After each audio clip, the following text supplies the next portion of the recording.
Good morning friends. आप लोग जल्दी से जल्दी जुड़ जाइए, ज़्यादा से ज़्यादा लोग। और ज़रा एक बार कमेंट करके बता दीजिए आवाज़ आ रही है या नहीं आ रही।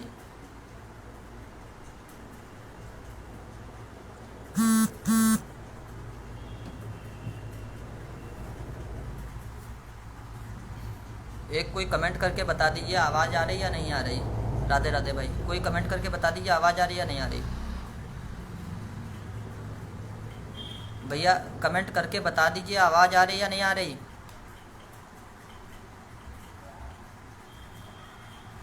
आ रही है, ठीक है। इसको ज़्यादा से ज़्यादा ग्रुपों में शेयर कर दीजिए, जहाँ जहाँ पे आप लोग जुड़े हुए हैं।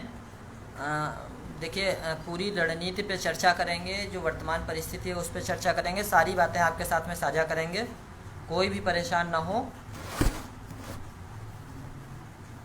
और इसको ज़्यादा से ज़्यादा ग्रुपों में शेयर कर दीजिए ज़रा।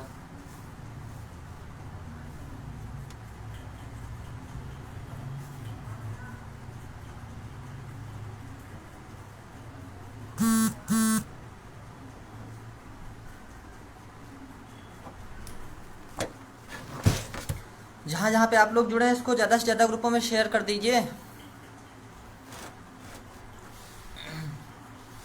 धरना कब है उसके बारे में भी बात करेंगे, प्रदर्शन कब है, आगे क्या हो रहा है, सब बातें करेंगे। आप थोड़ा सा ज़्यादा से ज़्यादा ग्रुपों में इसको शेयर कर दीजिए, क्योंकि बार बार वही बात हम नहीं करेंगे। एक बार में एक बात ख़त्म हो जाए, आप उसको पॉज करके पीछे से देख लीजिएगा।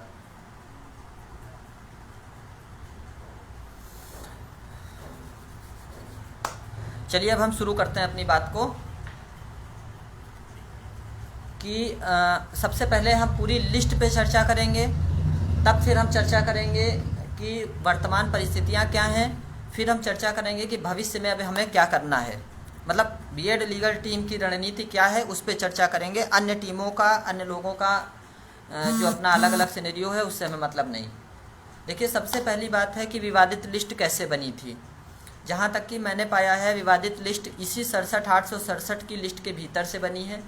पहले इन्होंने जो 67,867 की लिस्ट बनाई थी, उसी लिस्ट में जो 34,500 तक की अनरिजर्व कैंडिडेट एक तरह से शासन ने दिखाया। मैं उस पर मैं उनकी मंशा पे ना ही मैं उनके ऊपर अपनी बातें थोपता हूँ। शासन ने बताया कि 34,500 तक के लोग जो थे वो अनारक्षित थे, उसके नीचे आरक्षित वर्ग शुरू हुआ था।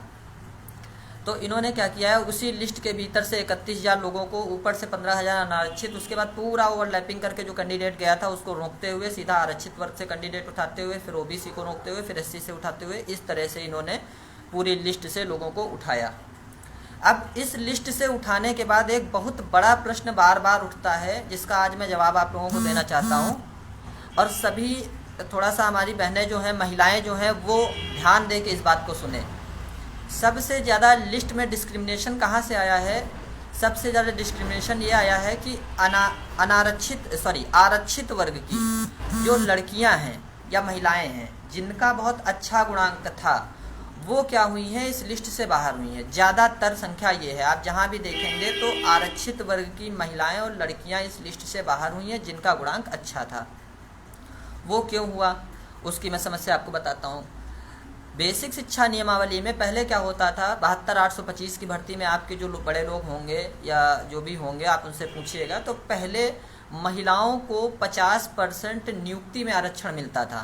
पूरी भर्ती, जैसे मान लीजिए 100 पदों पे भर्ती हुई तो उसमें होता था कि 50 पद महिलाओं के होंगे, 50 पद जेंट्स के होंगे। उन 50 पदों पे महिलाएं भरनी ही भरनी थी। लेकिन बेसिक शिक्षा नियमावली में 18वां एक संशोधन किया गया। उस संशोधन के बाद में क्या किया गया कि वो नियुक्ति का आरक्षण जो था उसको ख़त्म कर दिया गया। मतलब वहाँ से ये किया गया कि अब आपको नियुक्ति में आरक्षण नहीं मिलेगा, सिर्फ आपको प्रशिक्षण में, प्रशिक्षण का मतलब जब आप बीएड या बीटीसी करने जाएंगे वहाँ पर आवंटन में, जब आप जिले का आवंटन करेंगे तो जिला की प्राथमिकता में आपको 20% का आरक्षण दिया जाएगा। ये चीज़ें शायद बहुत कम लोगों को पता होंगी। तो उसके तहत क्या हुआ, जब आप बीएड बीटीसी करने जाते हैं तो आपने देखा होगा कि 20% सीटें आपके बीएड कॉलेज में लेडीज़ों की, या बीटीसी में 20% सीटें लेडीज़ों की बिल्कुल सेफ़ होती हैं कि वहाँ पर वो आएंगी ही आएंगी। और इसी तरह से जब आपकी जिला प्रायोरिटी भरी जाती है तो 20% सीटें संबंधित डिस्ट्रिक्ट में बिल्कुल सेफ़ होती हैं कि वहाँ पर लेडीज़ें वो उस जिले की प्राथमिकता में रहेंगी ही रहेंगी। भले कितना भी हायर गुणांक वहाँ पहुँच जाए, लेकिन वो 20% सीटें जो रहेंगी वो प्राथमिक 20% सीटें जिले की प्राथमिकता पर लड़कियों को मिलेंगी। अब क्या हुआ, इन्होंने जब लिस्ट उसी के भीतर से उठाई तो मान लीजिए कहीं पे 100 सीटें थी, किसी ज़िले में जनपद में 100 सीटें थी, तो 20% का मतलब वहाँ पे 20 सीटें क्या हुई, लेडीज को प्राथमिकता में मिली। तो जब 20 सीटें मिली तो जाहिर सी बात है 20 सीटें भरने के बाद लेडीज की प्राथमिकता के पहला जिला छूट जाएगा, फिर उसको क्या मिलेगा, दूसरा और तीसरा जिला उसकी प्राथमिकता में आ जाएगा। 80% सीटों पर वहाँ पे जेंट्स हैं प्राथमिकता में और 20% पे मात्र लेडीज हैं। इस वजह से क्या हुआ, लड़कियों की प्राथमिकता में वो दूसरा, तीसरा, चौथा जिला चला गया और जेंट्स की प्राथमिकता में वो पहला जिला रहा। तो क्या हुआ कि जब 20% वाला सिनेरियो इस वहाँ पर तो कोई दिक्कत नहीं थी, लेकिन जब इस लिस्ट पर लगाया गया तो जो हायर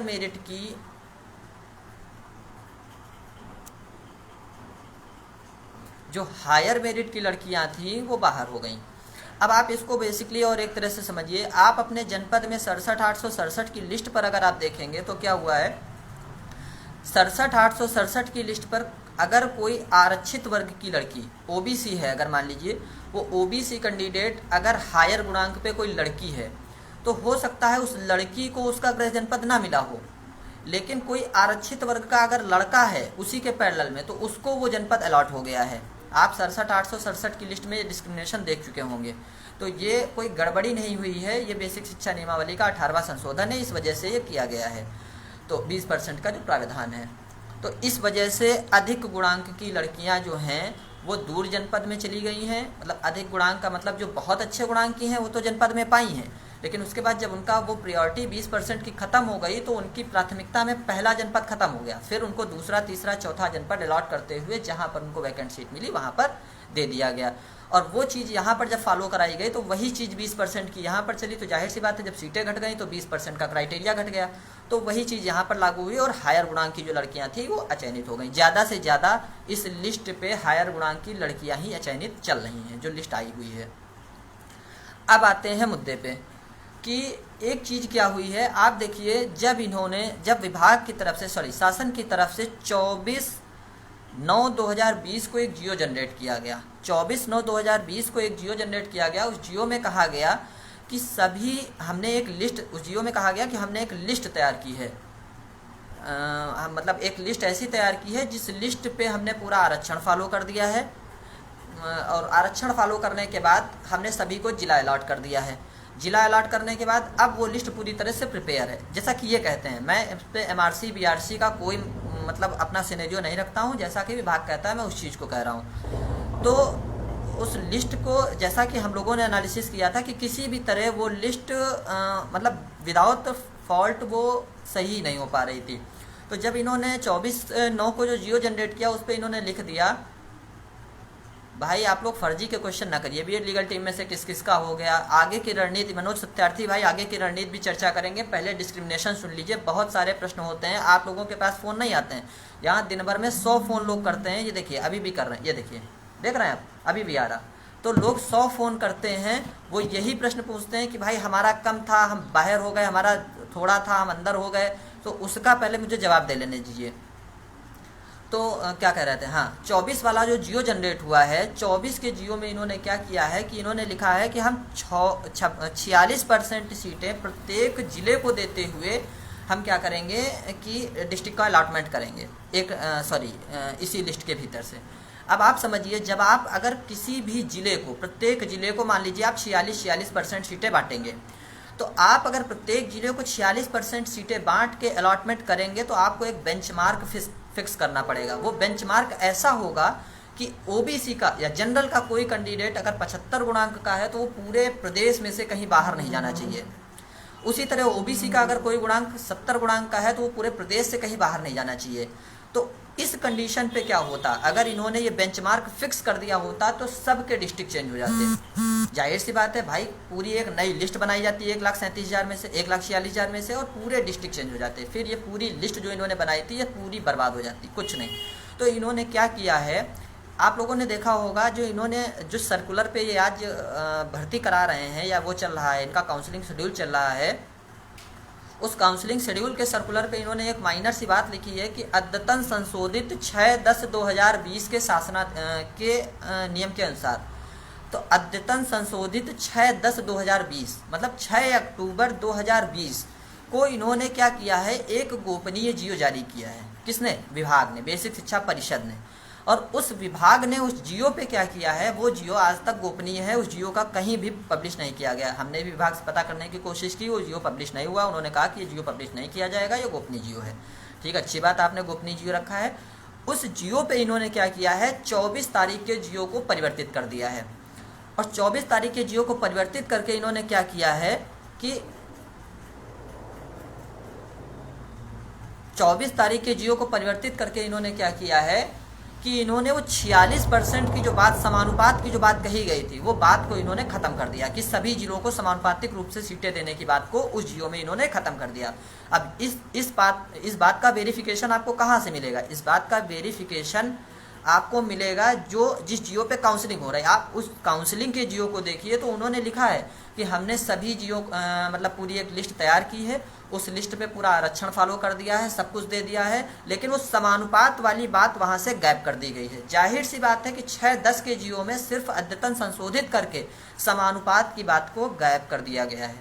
अगर वो बात गायब नहीं की जाती तो ये पूरी लिस्ट पे क्या होता है, एक बेंचमार्क फिक्स किया जाता पूरे प्रदेश पे। और 75 गुणांक का ओबीसी अगर चयनित है तो पूरे प्रदेश में 75 गुणांक का ओबीसी चयनित होना चाहिए। जैसे कि क्या हुआ, आपने देखा होगा जब 67,867 की लिस्ट आई थी तो एक अप्रॉक्स जो अंदाज़ा चल रहा था कि 67.10 जनरल चयनित है। तो पूरे प्रदेश में आप देखिए कि 67.10 का जनरल कहीं भी आपको बाहर नहीं मिलेगा, वो किसी न किसी ज़िले में आपको चयनित मिलेगा। अगर ये एक बेंचमार्क फिक्स करके ये चयन सूची 46% के अप्रॉक्स में देते तो सबके ज़िले चेंज हो जाते। आज आपको जो ज़िला मिला था शायद कल वो नहीं मिलता। और ज़िला चेंज करने के बाद में ये पूरी की पूरी प्रक्रिया 1,46,000 में से चल जाती, जो कि पूरी तरह ये तो अवैध हो जाती। क्यों? क्योंकि 69,000 के सापेक्ष आपका जो जियो है वो माननीय सर्वोच्च न्यायालय में लंबित है, उस पर आपका जजमेंट आना बाकी है। ठीक, ये तो हुई 6/10 की बात। अब आते हैं कि कुछ लोग, मेरी बात देखिए ख़त्म हो गई है, शायद लड़कियों की भी समस्याओं का निराकरण हो गया है। यही चीज़ लड़कों पे लागू हुई है कि जो ओवरलैप करके बंदा गया है वो क्योंकि ओवरलैप पे था, इस वजह से उसको उस प्राथमिकता का जिला नहीं मिला। इन्होंने सीधा आके कैटेगरी से लोगों को उठा लिया, इस वजह से वो बंदे बाहर होते गए। लड़कियों में डिस्क्रिमिनेशन ज़्यादा इसलिए आया है क्योंकि भाई लड़कियों पे 20% वाला एक जो जनपद आवंटन का रिजर्वेशन है वो फॉलो इन्होंने कर दिया है, तो लड़कियों में सबसे ज़्यादा समस्या आई है। अब बात करते हैं, हाँ, जैसे बहुत से लोग हम देखते हैं कि आते हैं कमेंट करते हैं कि मतलब ऐसा ना हो 37,339 ना की जाए या 31,661 कर दी गई है तो 37,339 40-45 पे आ जाएगी। तो बहुत से शिक्षा मित्र फैला रहे हैं। देखिए, हम हर बार जो बात करते हैं बहुत थोड़ा सा हमें मीठी बातें करना कम पसंद है। हमें गलत बात लगेगी वो भी आपके मुंह पे कहेंगे, अच्छी होगी वो भी आपकी सुनेंगे। तो आप एक चीज़ की गांठ बांध के आकर रख लीजिए कि ये भर्ती 2 न्यूनतम अर्हता अंक पर कभी भी पूरी नहीं होगी। भले ही वो 60-65 आए या वो 40-45 आए, वो कुछ भी आए, लेकिन भर्ती एक ही मानक पे पूरी होगी। इस चीज़ को आप मान लीजिए। ठीक, अब कुछ लोग जो कहते हैं कि मान लीजिए 40-45 आ गया तो क्या ये लोग बाहर आएंगे, मान लीजिए 60-65 आ गया तो क्या ये लोग अंदर जाएंगे। एक चीज़ आप समझ लीजिए, आपका जो नियुक्ति पत्र जारी किया जा रहा है संबंधित साथियों का, उनके नियुक्ति पत्र पर साफ साफ लिखा है कि आपका नियुक्ति पत्र माननीय सुप्रीम कोर्ट के अंतिम आदेश के अधीन होगा। ठीक है, तो जब आपका नियुक्ति पत्र उनके अंतिम आदेश के अधीन होगा और जैसे ही आपका वहाँ से जजमेंट आएगा, इन केस अगर जजमेंट 60-65 आता है तो क्या होगा और 40-45 आता है तो क्या होगा, अब इस पे हम चर्चा करेंगे। आएगा, बात को समझिएगा, जब 60-65 जजमेंट आएगा तो 60-65 जजमेंट के बाद आप 60-65 पे लिस्ट को एक बार बनाइए 1,46,000 में, चाहे 10 बार बनाइए, कैंडिडेट वही निकल के आएगा जो 67,867 के भीतर रहा होगा। ये बात आप मानते हैं? 67,867 के भीतर के एक कैंडिडेट को आपने प्रथम चरण में नियुक्ति दे दी, अब बचा तो दूसरा ही चरण, आप उसको कतई टाल नहीं सकते हैं। क्यों?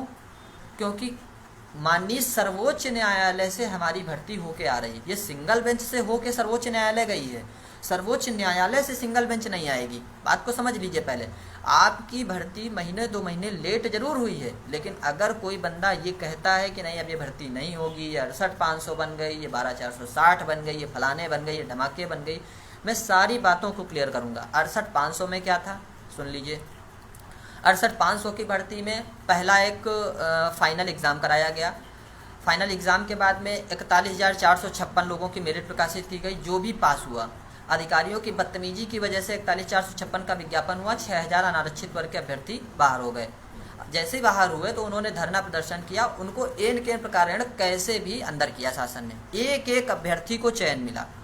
72,825 में क्या हुआ, आज भी 72,825 का विज्ञापन जो जजमेंट है, सुप्रीम कोर्ट का जजमेंट ने ये कहा है कि 6,000 जो रिक्त पद हैं अगर सरकार चाहे तो इनको नए विज्ञापन पे भर सकती है। सरकार ने नहीं चाहा, भर्ती नहीं हुई। ठीक है।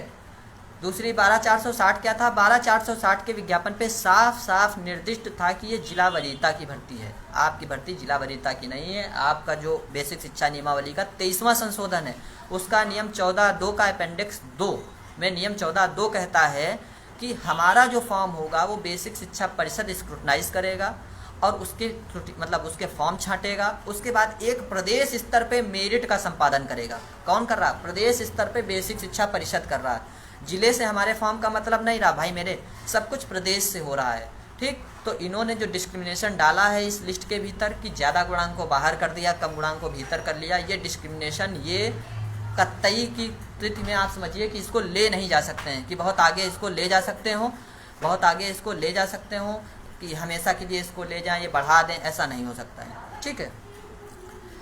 अभी क्या है, अब देखिए, अब आते हैं मुद्दे पे कि एक चीज़ और है कि कुछ लोग बहुत परेशान हैं कि उनको लगता है कि नहीं भर्ती अब बहुत ज़्यादा पेंडिंग चली जाएगी या चीज़ें डिस्क्रिमिनेटिव होंगी, कि बढ़ेंगी घटेंगी, नहीं हो पाएगी भर्ती, या पेंडिंग कर दी सरकार ने हमेशा के लिए। ऐसा कुछ नहीं होगा। आप मान लीजिए कि हमारे शासनादेश में जिस पे ये नियुक्ति की प्रक्रिया शुरू कर रहे हैं, आप देखिए उन्होंने एक बात लिखी है कि 69,000 के सापेक्ष हमने पूरी चयन सूची बना ली है। आरक्षित और अनारक्षित वर्ग सबको सीटें बांट दी हैं। उसके बाद इन्होंने क्या किया है, सबको सीटें बांटने के बाद, जब सीटें इन्होंने बांट दी, सीटें बांटने के बाद इन्होंने लिख दिया है कि उसी चयन सूची में से हम प्रथम चरण को नियुक्ति दे रहे हैं। भाई आप बताओ, आज ये इन्होंने लिख दिया कि हम प्रथम चरण को नियुक्ति दे रहे हैं, कल अगर जजमेंट 60-65 पे आएगा तो क्या ये कहीं से भाग सकते हैं कि ये द्वितीय चरण को नियुक्ति ना दें?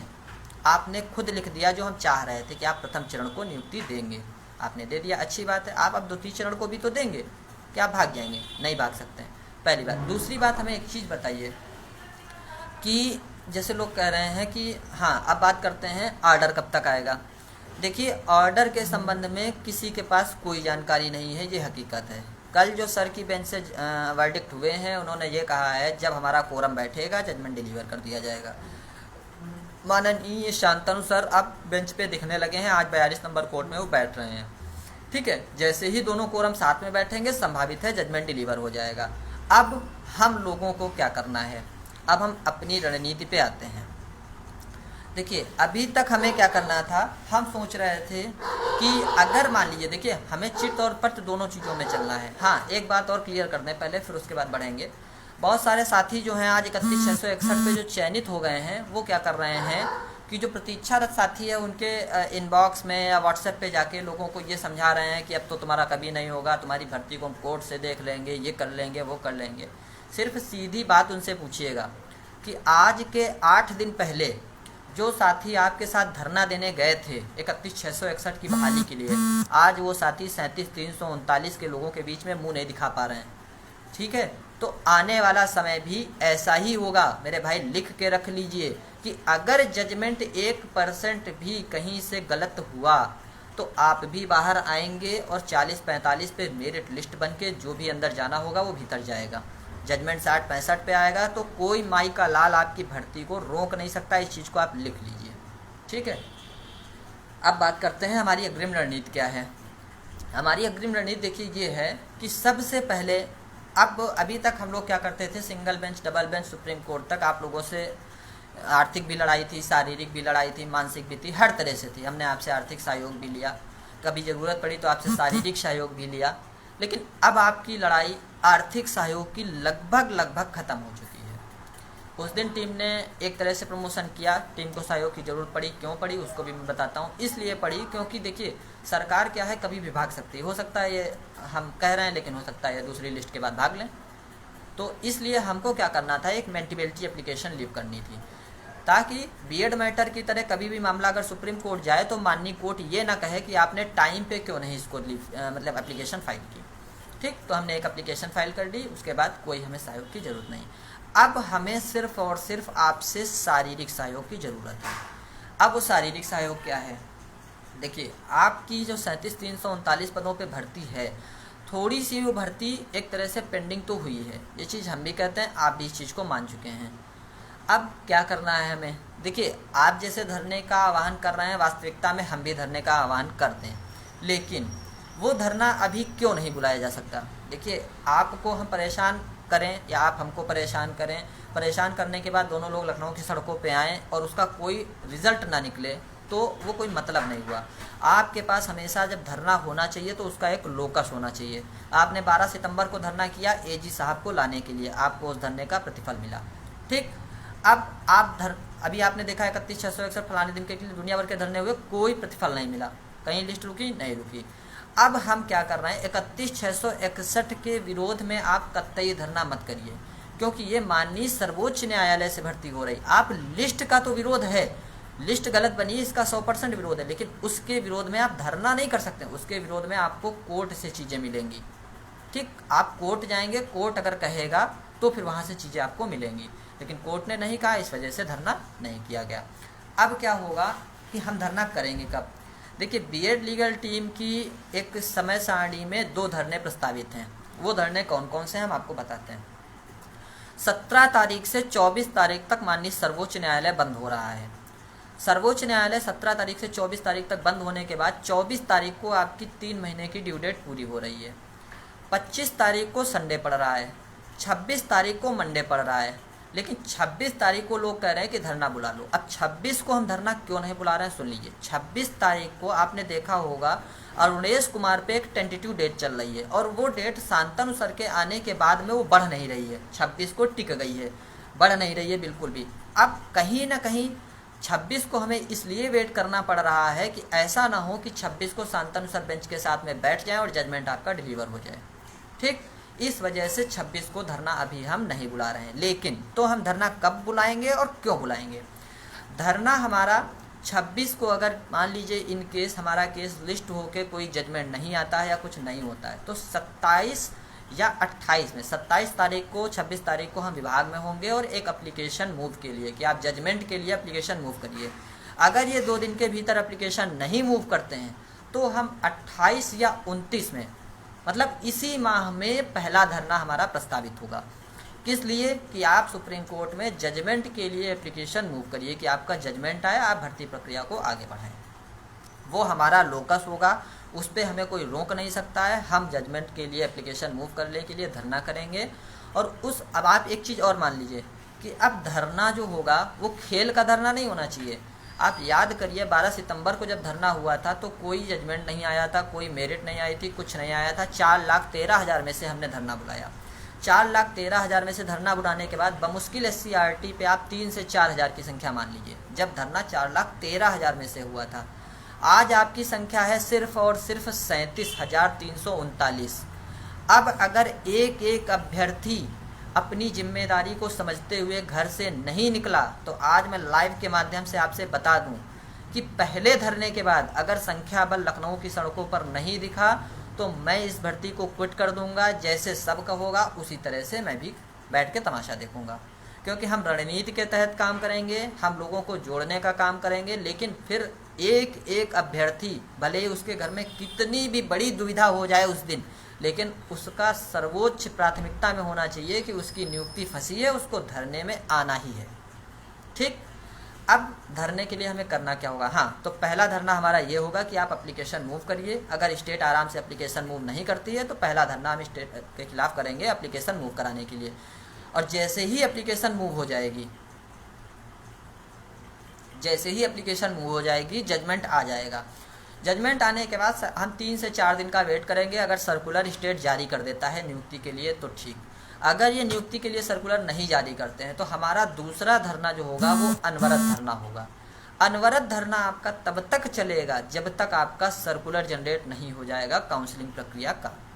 ठीक, आप इन 2 धरनों को बिल्कुल दिमाग में जहान में बैठा लीजिए। और दोनों धरनों के लिए 37,339 की पूरी संख्या एक क्वेट को, एक जो कहते नहीं है कहावत को अपने दिमाग में बैठा ले कि हम आएंगे साथ में 4 और लाएंगे, नहीं मिले तो किराए पे लेके आएंगे। संख्या बल ही आपकी नियुक्ति को निर्धारित करेगा। आप ये सोच के रखिए। अब आपसे आर्थिक सहयोग नहीं चाहिए कि आप आर्थिक हमको सहयोग करें, हम कोर्ट में जाके लड़े, जाके वहाँ से ये लाएं, वहाँ से ये लाएं, वो कोई मैटर नहीं। जब सहयोग की ज़रूरत होगी आपके बीच में आएंगे, ज़रूरी चीज़ें बताएंगे। अब सिर्फ आपसे शारीरिक सहयोग चाहिए और वो सहयोग हम आपको गाइडेंस देंगे, टीम आपको गाइडेंस देगी। आपको वो चीज़ें समझनी है, आप उनको साथ में आगे आइए। एक अभ्यर्थी नियुक्ति लेगा इस 67,867 की लिस्ट का। ठीक, तो धरना हमारे कब प्रस्तावित होंगे? मैंने दोनों धरनों की डेट बता दी आपको। इनकी डेट बीएड, हाँ एक चीज़ और बता दें, कोई भी अभ्यर्थी अब दिमाग में ये न रखे कि बीएड टीम अलग है, बीटीसी अलग है, जनरल अलग है, समाज अलग है, वो एससी अलग है, ओबीसी अलग है, पीएच अलग है, ये कोई अलग नहीं है। सारी स्ट्रेटेजी एक है, 37,339 की अंतिम नियुक्ति। धरना जब भी होगा दोनों टीमों का सामंजस्य से होगा, रजामंदी से होगा और धरना सही समय पर होगा। आप लोगों के बुलाने से धरना नहीं कि भाई आ जाओ प्रोपोगंडा लेके और चलो मार तोड़ करने चके ना। धरना होगा जब आपका लोकस होगा और उस लोकस के साथ में हम वहाँ से कुछ लेके आएंगे। ऐसा नहीं है कि हम जाएँ वहाँ चले आएँ, आपको भी परेशान करें। 700 किलोमीटर दूर से आप आओगे, हमको गालियाँ दोगे, फालतू में बुला लाता है, कोई मतलब नहीं है, दूसरे बार आओगे भी नहीं। जब लोकस मिलेगा धरना होगा और ज़रूर होगा। आप नियुक्ति में फंसे, हम भी नियुक्ति में फंसे। ज़्यादा नंबर ला के हमारे भी घर वाले कहते हैं साला 2 साल से नेतागिरी कर रहा था, पास ही नहीं है, हमको लग रहा फेल है। तो उनको दिखाना पड़ता है कि देखो भाई हम पास हैं, अब सरकार की नीतियों की वजह से हम बाहर हो गए हैं। ठीक है, आप लोग एक काम करिए बस। अब काम क्या करना है सुन लीजिए, लाइव के माध्यम से बता दूं। धरने में सबसे बड़ी विसंगति आती है कि हमारी जो लड़कियां और महिलाएं बहनें हैं, हमारी समकक्षी होंगी या हमसे बड़ी बहनें होंगी, छोटी होंगी, वो क्या करती हैं, एक के ऊपर दूसरा डालता है, दूसरे के ऊपर चौथा डालता है। वो धरने से निकलने का नाम नहीं लेता है। अलग अलग समस्याएं बताते हैं, सब अपनी अपनी सबकी समस्या उसी दिन के लिए आ जाती हैं। आपको नियुक्ति पत्र लेने 700 किलोमीटर दूर जाना होगा, आप चले जाओगे, फॉर्च्यूनर गाड़ी बुक करके ले जाओगे, पैदल साइकिल से चले जाओगे, उस दिन आपके लिए कोई समस्या नहीं। आपके रिश्तेदार के यहाँ दुर्घटना हो जाएगी, आपके यहाँ हो जाएगी, कोई नथिंग, कोई मैटर ही नहीं। उस दिन आप पहुँच जाओगे। धरने में आप ये कसम खा के रखिए, मेरी लाइव के बाद जो भी लड़कियां, महिलाएं, बहनें ये वीडियो देख रही हैं, जब धरना बुलाया जाएगा, मैं बार बार कह रहा हूँ, अगर इस धरने पे संख्या बल नहीं मिला तो आप ये कसम खा के रखिए कि उस दिन बीएड लीगल टीम से मैं क्विट कर दूंगा। आप जैसे नियुक्ति चाहिए हो वैसे नियुक्ति लेना। ठीक, सबसे पहले क्या करिए, अब मैं क्या कर रहा हूँ और आप क्या करिए। मैंने पिछले विगत 3-4 दिनों से हमारे टीम की जो बीएड लीगल टीम की कुछ अग्रणी महिलाएं थीं, जैसे गोरखपुर से पूर्णिमा मैम थी, पूजा मैम थी, और हैदरगढ़ से सना आकांक्षा जी थी, काफ़ी लोग थे, और पूजा जी और एक हैं, मतलब आप लोग सबको जानते होंगे लगभग 8-10 लोगों की एक ऐसी टीम मैंने तैयार की है लड़कियों की। और वो क्या कर रही हैं, एक व्हाट्सएप ग्रुप बना रही हैं लड़कियों का पर्टिकुलर। उस व्हाट्सएप ग्रुप पे प्रतीक्षारत छांट के लड़कियों को जोड़ा जा रहा है। लगभग उस ग्रुप पे मैं भी एडमिन हूँ, दोनों ग्रुपों पे, और सारे ग्रुप अच्छे चल रहे हैं। सब लोग परेशान हैं, हम भी परेशान हैं। ठीक, तो उन ग्रुपों पे एक लड़की को जोड़ा जा रहा है। आप लोग उनके साथ में जुड़ते जाइए। एक स्ट्रेटजी के तहत हमें काम करना है। ये नहीं कि हमने आज धरना बुला लिया, कल आओ भाई। धरना जब प्रस्तावित होगा 4 दिन 5 दिन पहले आपको बुलाया जाएगा। सभी लोग एक जगह इकट्ठा होंगे, लोगों को निकलने में दिक्कत नहीं होगी, सब आएंगे। और जैसे ही आपका संख्या बल दिखेगा, आप यकीन मानिए ये सरकार उतनी दमदार नहीं है कि 37,339 लोगों के नियुक्ति पत्र को रोक सके। जिस दिन जजमेंट 60-65 पे आएगा, नियुक्ति पत्र इनके बाप भी आपको देंगे आके, लेकिन आपका संख्या बल अब आपके नियुक्ति पत्र को निर्धारित करेगा। इसके तहत जो भी महिलाएं या लड़कियां हैं प्रतीक्षारत हैं बीएड लीगल टीम से, पूर्णिमा कश्यप, आकांक्षा, पूजा श्रीवास्तव और जो भी बीएड लीगल टीम में अग्रणी लोग हैं उनके मैसेंजर पे जाके, और बदतमीजी कतई नहीं होनी चाहिए, लड़के जाके उनके मैसेंजर पे ये सब चीज़ें मत करें। एक स्ट्रेटजी के तहत धरने की अब सिर्फ रणनीति तय करिए, ठीक, कि हमें आगे कैसे रणनीति पे काम करना है। उनको आप अपना व्हाट्सएप नंबर दीजिए, वो आपको वेरीफाई करेंगे, उसके बाद आपको एक व्हाट्सएप ग्रुप पे जोड़ेंगे। उसके बाद इसी तरह से सभी हमारे ज़िलों के लड़के ज़िले पे क्या करें, एक प्रतीक्षारत लोगों का ग्रुप तैयार करें, और जब भी हमें के तहत पूरे प्रदेश में 4 दिन पहले बताया जाएगा, हर एक अभ्यर्थी को निकल के आना है। कोई भी अभ्यर्थी उस समय पर कितनी भी बड़ी विकट समस्या आ जाए, वो साइकिल से आए, पैदल आए, 4 दिन पहले चले, लेकिन उसको उस धरने में शामिल ही होना है। आपसे मैं बार बार कह रहा हूँ, कोई आर्थिक सहयोग नहीं, कोई कुछ नहीं, सिर्फ और सिर्फ 2 बार का धरना, और तीसरी बार धरना नहीं करेंगे, 2 धरना करेंगे। हमारी लिस्ट में बीएड लीगल टीम की स्ट्रेटजी में सिर्फ 2 धरने हैं। पहला धरना, अगर हमारे जजमेंट में लेट किया गया तो एप्लीकेशन सरकार मूव करे और जजमेंट की प्रे करे, पहला धरना वो होगा। दूसरा धरना, जैसे ही जजमेंट आता है, 60-65 पे जजमेंट आता है, तो तुरंत दूसरा धरना होगा कि आप इस जजमेंट पे सर्कुलर जनरेट करें, और दोनों चीज़ों के बीच में 4-4 दिन का, 5-5 दिन का टाइम दिया जाएगा स्टेट को काम करने के लिए। आप लोग कतई परेशान ना होइए। नियुक्ति आप ये मान लीजिए, आप 60-65 पे पास हैं, आप किसी की खैरात से यहाँ नहीं आए हैं, आप पास हैं, आपको नियुक्ति मिल के रहेगी, ये ज़रूर है। अच्छा, ये संजीव चौधरी जी कह रहे हैं कि जजमेंट 40-45 पर आएगा। हम इनकी बात का ज़रा जवाब दे लेते हैं कि जजमेंट 40-45 पर कभी नहीं आएगा, ठीक है, ये आप ख्वाब से निकाल दीजिए मेरे भाई की जजमेंट 40-45 पर आएगा। स्टेट ने अगर इतना बड़ा रिस्क लेके इन अभ्यर्थियों को आज भीतर किया है, कल को अगर ये मेरिट लिस्ट डिस्टर्ब हुई और ये अभ्यर्थी बाहर निकले, तो आप सोच लीजिए कि स्टेट की कितनी बड़ी थूथू होगी। कहीं ना कहीं स्टेट को भी पता है कि हमने इतनी अच्छी बहस की है, हमारा लोकस इतना मजबूत है कि जजमेंट इससे इतर नहीं आना है, और जजमेंट इससे इतर नहीं आना है तो उसके बाद सिर्फ और सिर्फ आपको एक प्रयास करना है कि कितनी जल्दी से जल्दी हमको नियुक्ति लेनी है। क्यों? क्योंकि आपने अगर शिथिलता बरती तो जाहिर सी बात है हम शिथिल हो जाएंगे, और हम शिथिल हुए तो पूरा संगठन विघटन हुआ, संगठन का विघटन हुआ तो भर्ती गई राम राम करने। अब ना ही आपको सुप्रीम कोर्ट का सहारा, ना ही हाई कोर्ट का सहारा, जो भी लोकस थे वो मजबूत कर लिए गए हैं। कल को अगर कोर्ट में लड़ना पड़ेगा, पुनः आपके सामने उपस्थित होऊंगा। अभी कोर्ट का कोई लोकस नहीं बनना है भाई, एक लोकस मेंटेन करना था कि इन्होंने हायर मेरिट को बाहर कर दिया, लोअर को भीतर कर लिया, लोकस के लिए रिट डाल दी गई है, ठीक। अब सिर्फ और सिर्फ हमें सुप्रीम कोर्ट का जजमेंट चाहिए और हमें धरने की एक रणनीति चाहिए। अब आखिरी में एक लोगों से एक बात और करनी है, उसके बाद आपके प्रश्न ले लेंगे। हम देख रहे हैं कि जो लड़कियों के ग्रुप बने हैं, तो एक्चुअली में क्या होता है ना कि उसको कोई बहनें बुरा ना माने कि जहाँ पे 50, 100, 200, 250 लड़कियाँ होती हैं, आपस में बातें बहुत करती हैं, तो कोई का ये समस्या, कोई को वो समस्या। देखिए, हमने सारी समस्याओं का समाधान कर दिया है कि लड़कियां इस वजह से बाहर हुई क्योंकि 20% का रिजर्वेशन फॉलो किया गया है। आप लोग आपस में लड़ा भिड़ा मत करिए, सब लोग एक साथ में आइए। हम अगर 10 मिनट के लिए उस ग्रुप से एडमिन सेटिंग हटाते हैं तो लोग आपस में लड़ने लगते हैं, फिर हमको एडमिन सेटिंग लगानी पड़ती है। तो ये सब चीज़ें मत करिए, सबको सिर्फ और सिर्फ नियुक्ति चाहिए, सबको सिर्फ और सिर्फ नियुक्ति चाहिए। तो इस वजह से आप जो भी लड़कियां हैं, प्रतीक्षारत एक लड़की, पूर्णिमा कश्यप गोरखपुर से, पूजा श्रीवास्तव जी, आकांक्षा और अन्य जो भी हमारे बीएड लीगल टीम में कार्यरत लोग थे, जो महिलाएं थी, उनके साथ में जुड़ें और जुड़ के अपना उनके पर्सनल इनबॉक्स में जाके लड़कियां नंबर दें, वो उनको एक ग्रुप पे जोड़ेंगी। जोड़ने के बाद आपको वहीं से पूरी स्ट्रेटजी तैयार की जाएगी। अभी हम प्रदेश स्तर पे संगठन बनवा रहे हैं, जैसे ही प्रदेश पे हमें लगभग 1000-1200 लड़कियों का संगठन मिल जाएगा, उसको हम जिले में डिवाइड कर देंगे ताकि लड़कियों को जिले से निकलते टाइम दिक्कत ना हो। कहीं पे अगर 8-10 लड़कियां होंगी तो एक साथ निकल आएंगी, कोई दिक्कत नहीं बनेगी। यही चीज़ प्रत्येक अभ्यर्थी अपने अपने ज़िले में जागरूक के तौर पर करे कि वो अपने ज़िले पर एक संगठन तैयार करे।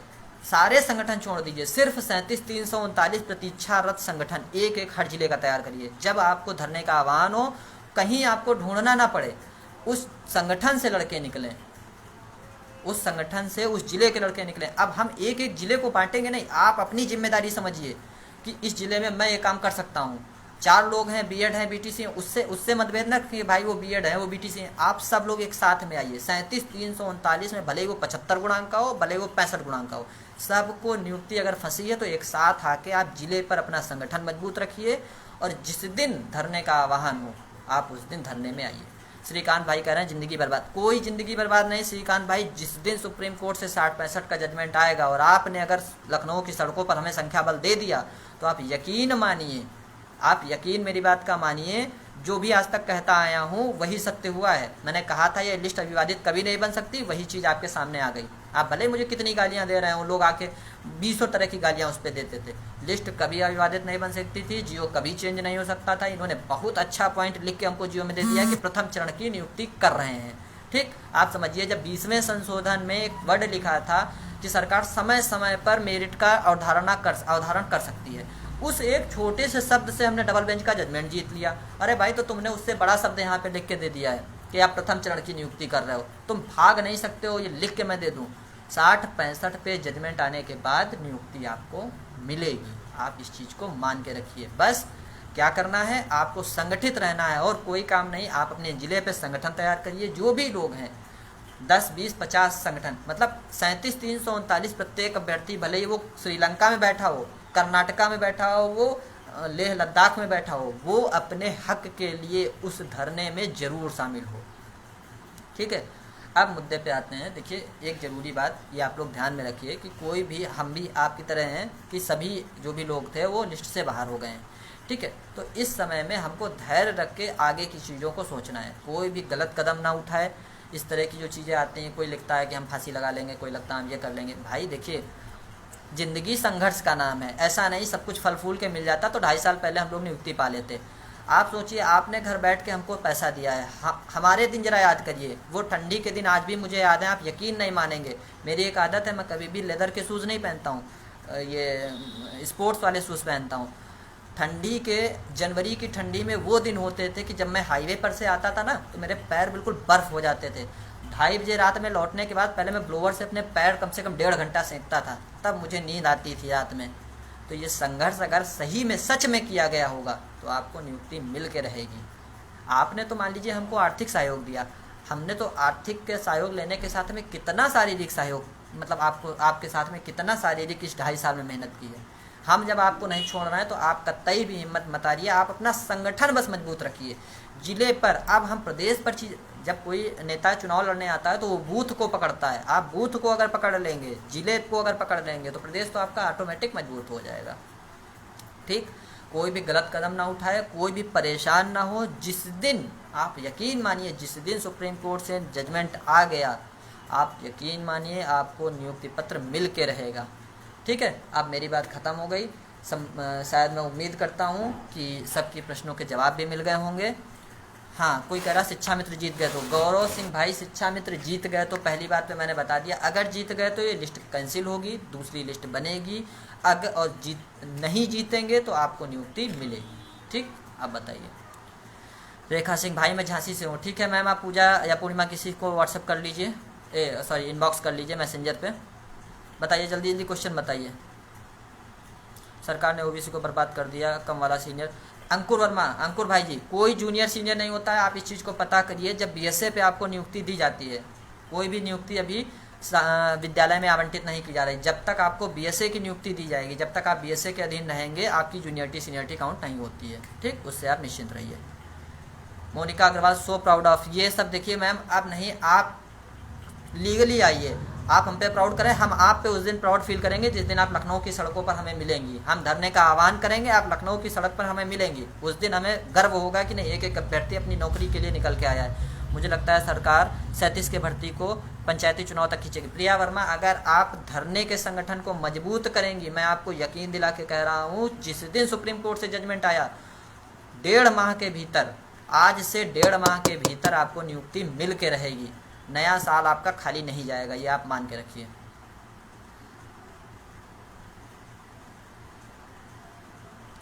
पवन कुमार भाई कह रहे हैं आपका हुआ कि नहीं। भैया हुआ होता तो हम काहे गला यहाँ पे फाड़ रहे होते, हमको भी लोग। हाँ अच्छा, अब कुछ और बातें हम कहते हैं।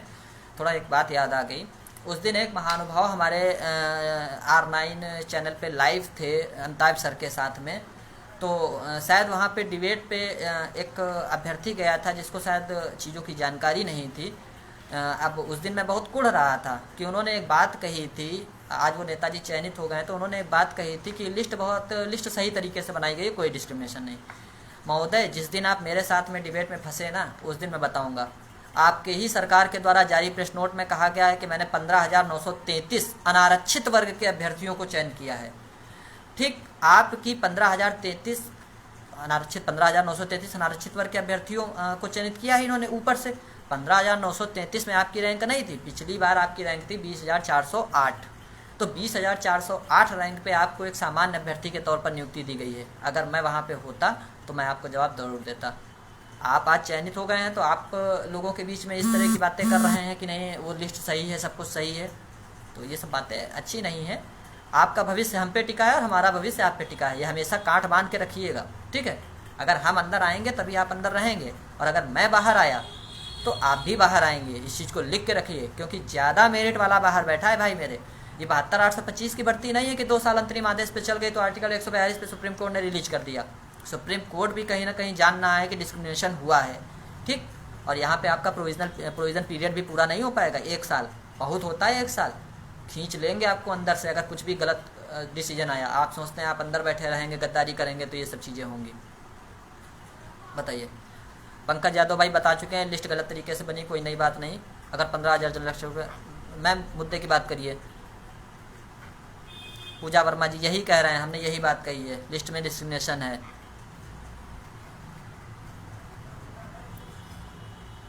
अंकित कुमार कह रहे हैं, कोई कह रहा है 37,040-45 पे। देखिए एक चीज़ की गांठ मान लीजिए, कभी भी एक भर्ती 2 न्यूनतम अर्हतांक पे नहीं होगी, नहीं होगी, नहीं होगी। सुप्रीम कोर्ट के अधिकतम कितने समय तक ऑर्डर?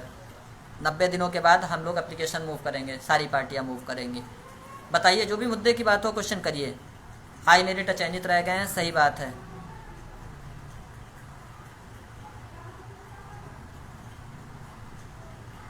नमस्कार भाई ब्रजेंद्र भाई, नमस्कार।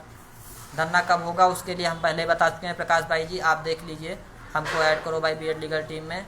भाई आप जिले पर संगठन बनाइए, जिले पर आप अपने आप को प्रदेश स्तर का नेता बनाइए ना, जिले पे, जिले से संगठन तैयार करिए। सभी टीम मिलकर धरने का समर्थन करेंगे, बिल्कुल करेंगे। संध्या पंचौरिया जी बताइए, आप क्वेश्चन जो भी हो बताइए। प्रथम चरण 60%, दूसरा 60%, भैया होगा। कृष्णपाल जी बिल्कुल सही है। और बताइए, पता नहीं 31 की वालों को ऐसा क्यों लगता है कि अरे भाई जो भी क्वेश्चन हो बताइए। उन्नाव टीम के जुड़ने के लिए किससे संपर्क करें? रूहान जहीर जी आप किसी से संपर्क मत करिए, आप खुद उन्नाव से आप एक काम करिए। उन्नाव से हमारे जिला प्रमुख हैं शोभित श्रीवास्तव जी, आप शोभित श्रीवास्तव जी को व्हाट्सएप पे मैसेज करिए या फिर फेसबुक पे इनबॉक्स करिए, वो आपको एक संगठन के तौर पर जोड़ेंगे। वो बहुत अच्छे कर्मठ कार्य कर रहे हैं उन्नाव से, आप उनको एक साथ में उनके साथ में जुड़िए, वो काम कर रहे हैं। भाई जल्द धरने के लिए, धरने का हमने बता दिया है, बार बार वही क्वेश्चन मत करिए।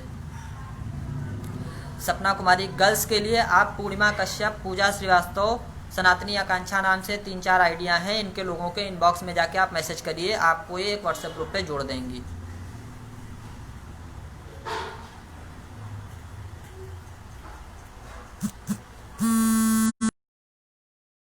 भाई बताइए। चलिए आपके प्रश्न खत्म हो गए हैं तो हमारी रणनीति साझा हो गई है।